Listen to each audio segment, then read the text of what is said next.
Okay, this is wonderful, huh? Is this fantastic?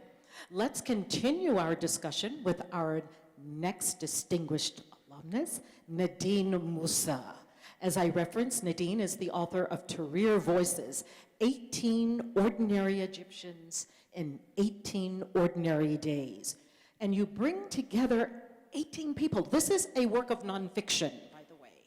This book is a work of nonfiction.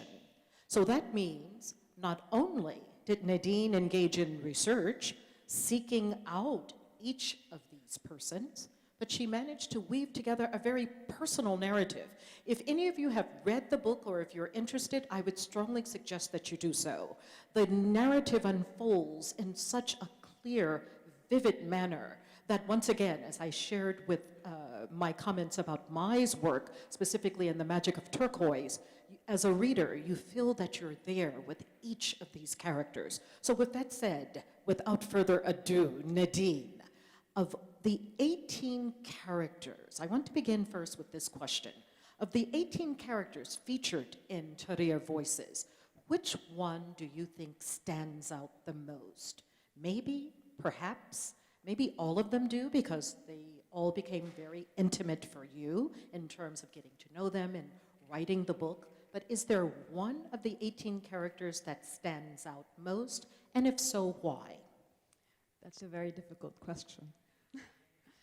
The 18 characters, actually I met 39 people and I featured only 18.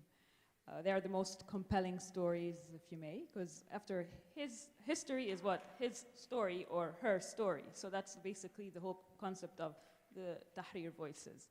So I don't have one character per se who stands out. It's difficult to, because there's so many. And the beauty of the book is that you really definitely relive the events. It will take you back there if you have the guts to go back there, because some people really don't have closure, and they don't want to have closure of what happened back then in 2011. There are many of them who are my favorite, but I cannot really say there's one, but there are so many of the characters that really, reach to your heart and talk to you. It is, I like to say, it's like an emotional roller coaster. It's going to take you through the fear, the anticipation, the hope, the joy, the crying, everything. It's going to take you through as we lived it, you're going to relive it. I can promise you that.